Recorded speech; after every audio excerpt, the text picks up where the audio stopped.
bisa beribadah kepadamu. Kami mau menjadi seperti Engkau, dan kami ingin belajar firman Tuhan, karena kami tahu hanya itu satu-satunya Tuhan, cara ampuh untuk kami menjadi serupa dengan Engkau.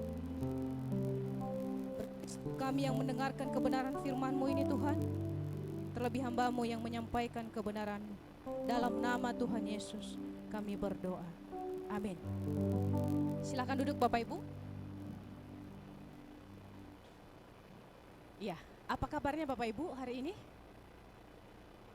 Iya, luar biasa baik ya. Tapi jawabannya sih oke. Tapi yang kurang oke itu sebenarnya suaranya kurang kencang Bapak Ibu. Sampai saya diganti mic, jadi suara saya juga kurang kencang. Jadi sekali lagi Bapak Ibu, apa kabarnya hari ini? Iya, puji Tuhan.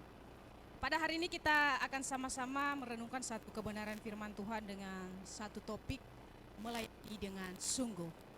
Pada kesempatan ini saya mau bertanya kepada Bapak Ibu, siapa di antara kita yang saat ini sedang melayani Tuhan? Boleh tunjuk tangan Bapak Ibu? Ada yang begini, ada yang begini, ada yang begini, dan ada yang sama sekali tidak angkat tangan. Sekali lagi Bapak Ibu, siapa yang pada saat ini merasa bahwa dirinya sedang melayani Tuhan? Oke, yakin ya Bapak Ibu ya? Amin. Iya, kadang-kadang orang berpikir melayani itu harus menjadi pemimpin pujian di depannya, atau seperti pemusik kita yang hebat hari ini ya. Kadang mereka berpikir bahwa saya melayani Tuhan ketika saya menjadi pemusik atau ketika saya menjadi singer. Tanpa kita sadari bahwa sebenarnya melayani Tuhan juga ketika kita sedang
seperti perjalanan yang mulus, dia harus menghadapi juga yang namanya tantangan dan dia harus masuk ke dalam penjara.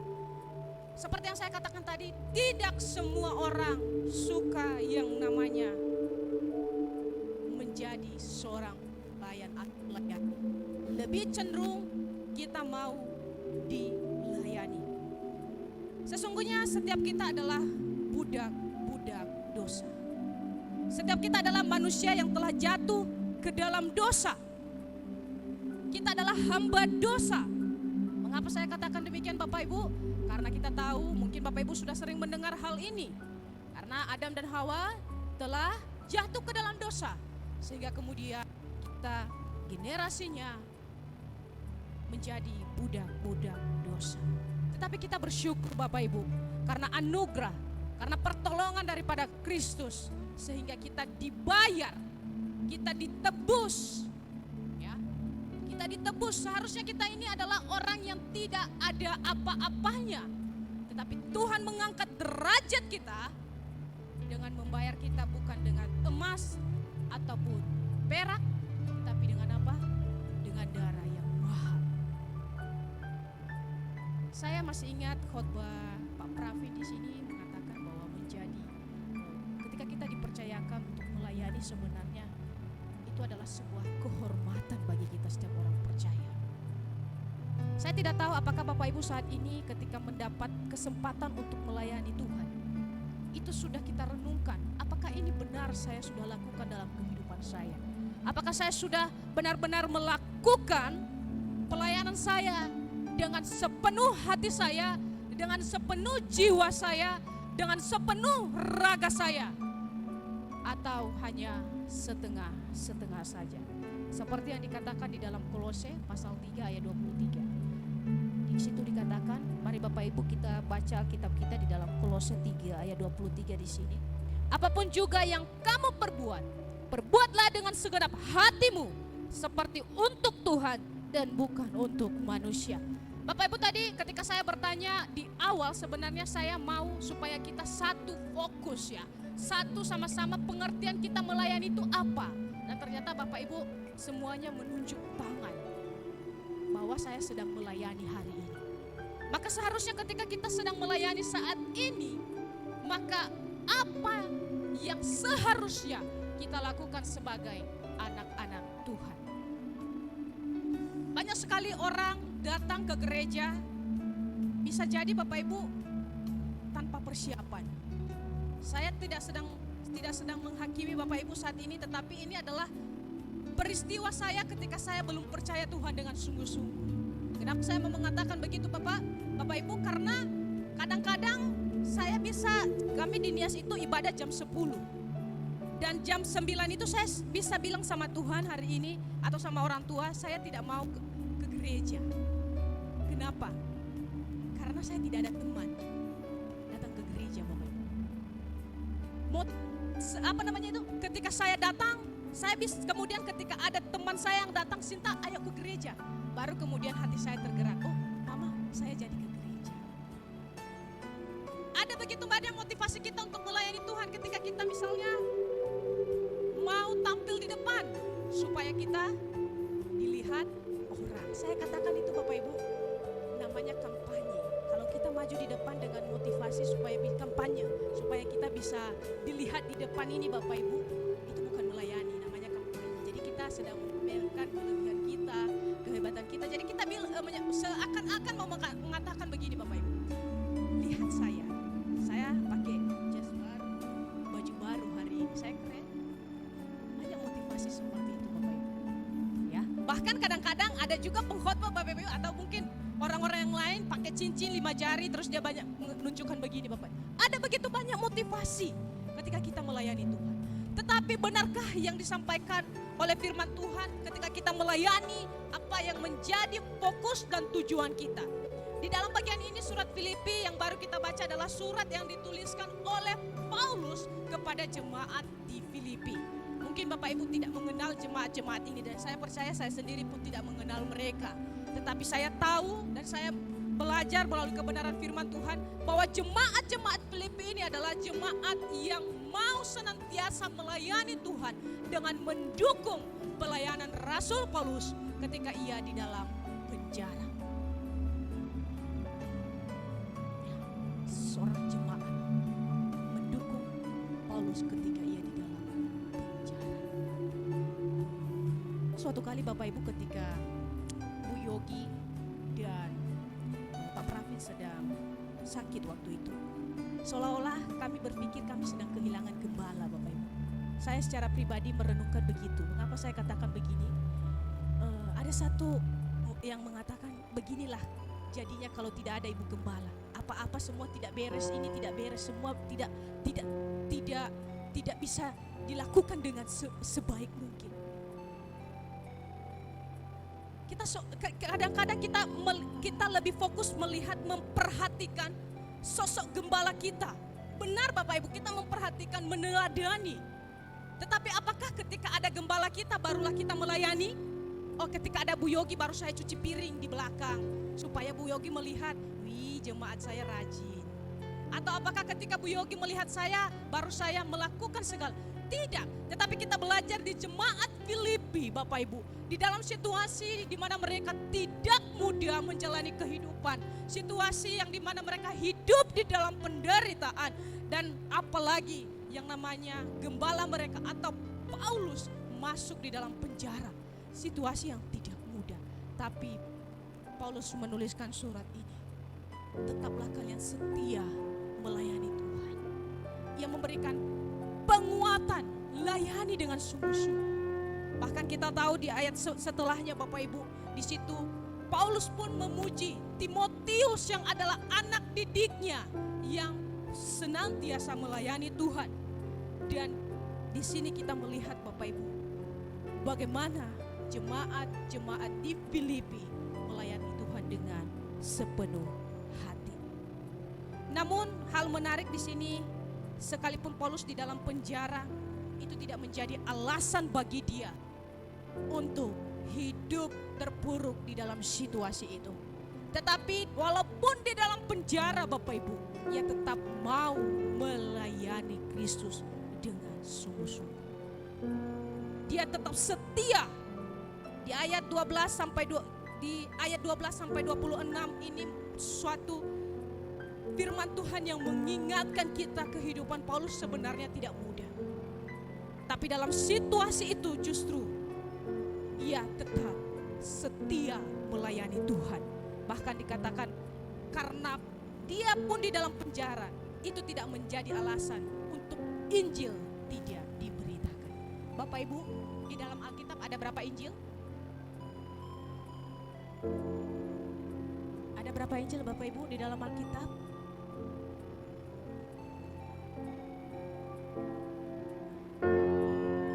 Boleh satu orang yang membantu saya, memberitahukan saya berapa Injil di dalam Alkitab Bapak Ibu? Ya, ada 4 ya. Injil apa aja Bapak Ibu? Matius, Markus, Lukas, Yohanes. Dan saya bahkan di sini Bapak Ibu ada satu Injil lagi yang lebih nyata daripada itu. Apa itu Bapak Ibu? Jadi kita orang tidak perlu harus membaca firman Tuhan, karena kita kan tidak selalu membawa firman Tuhan Bapak Ibu kemanapun kita pergi ya kan ya. Walaupun kita ada HP saat ini, tapi tidak selalu orang akan melihat boleh nggak saya pinjam Alkitabmu supaya saya mau lihat gambaran kamu sebagai orang Kristen itu seperti apa. Tidak kan Bapak Ibu ya. Oh, saya mau lihat dong apa yang dikatakan Alkitab tentang kasih itu seperti apa. Tidak.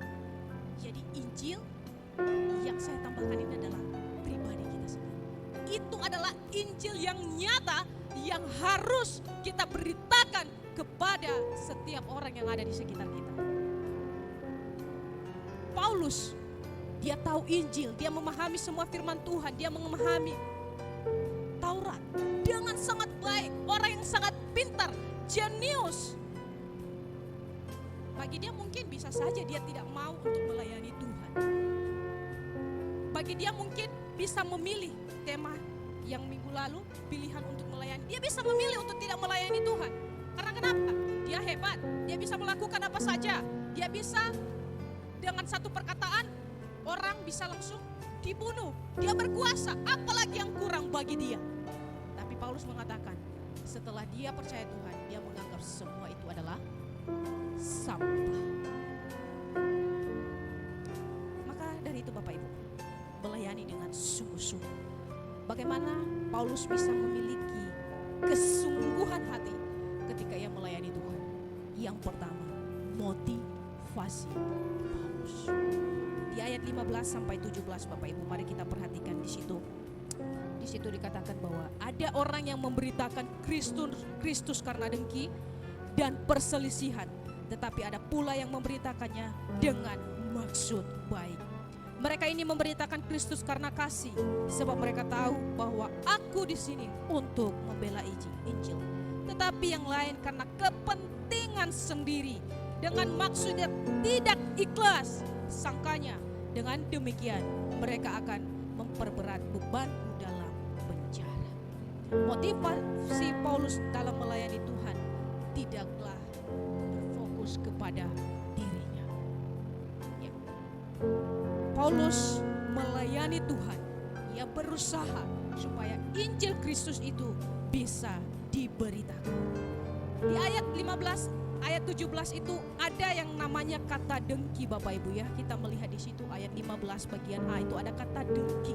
Sebenarnya dalam bahasa, dari arti bahasa Yunaninya itu sikap orang yang tidak mau melihat orang berhasil. Jadi ada motivasi orang melayani Tuhan, memberitakan Injil dengan motivasi bahwa ia tidak menyukai apa yang dilakukan oleh Paulus. Ya, dengki, dia tidak suka dengan apa yang dilakukan oleh Paulus. Maka dari itu yang memberitakan Injil Kristus tetapi dengan motivasinya yang tidak benar. Tetapi ada juga karena di sini dikatakan ada juga orang yang menyampaikan firman Tuhan dengan motivasi yang baik. Motivasi yang baik di sini artinya dia mau melakukan pelayanan, memberitakan Injil karena kemauannya sendiri, karena ia sudah merasakan anugerah Tuhan, karena ia sudah merasakan kasih Tuhan, sehingga ia mau melayani Tuhan.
Datang ke gereja kita berdoa.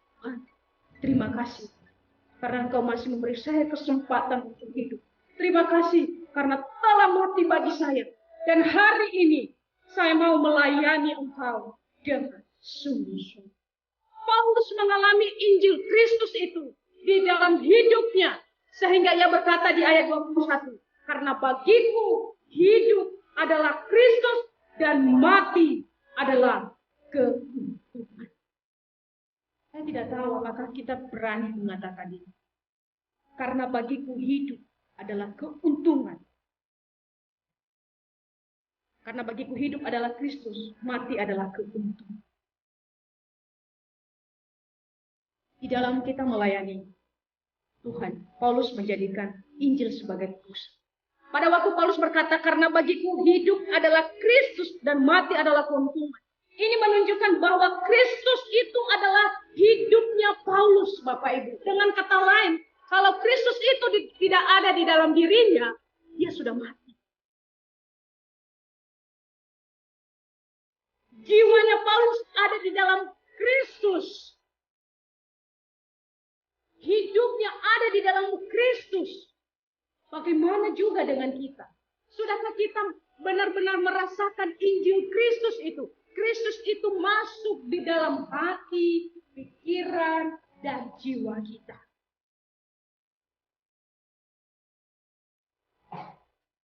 Kristus yang mengangkat derajat kita untuk menjadi pelayan-pelayan yang membawa kemuliaan bagi nama. Sebenarnya Tuhan itu tidak membutuhkan kita memuji Dia. Katakan di dalam beberapa Injil yang saya baca waktu itu, kalau tidak ada manusia yang memuji Tuhan, Bapak Ibu, batu pun bisa dia katakan untuk memuji Tuhan. Tetapi Tuhan memakai kita. Karena kenapa? Kita punya akal, pikiran, untuk kita mengenal siapa Allah, untuk kita mengucap syukur. Ketika kita melayani sebenarnya Bapak Ibu, kita sedang mengucap syukur untuk segala kebaikan yang Tuhan telah lakukan bagi kita. Pada waktu kita berkata melayani Tuhan dengan sungguh-sungguh, maka tidak ada alasan lagi bagi kita berkata bahwa saya tidak punya waktu untuk melayani. Atau sudah ada di jadwal, atau sudah ada di warta Bapak Ibu. Jauh-jauh hari kita berkata, saya sudah tidak, saya tukaran boleh Bapak Ibu, tapi sesekali, jangan sering-sering Bapak Ibu. Kalau bisa diusahakan kita melakukan pelayanan itu dengan sebaik mungkin. Ada tujuan mengapa warta itu ditulis 3 minggu Bapak Ibu, supaya kita mempersiapkan diri dengan baik. Hamba Tuhan sudah memikirkan itu 3 minggu. Supaya kita mendoakan pelayanan kita. Walaupun hanya penerima kamu Bapak Ibu. Kita bisa mengatakan Tuhan pakai saya menjadi penerima kamu hari ini. Supaya saya bisa memberikan senyum yang indah kepada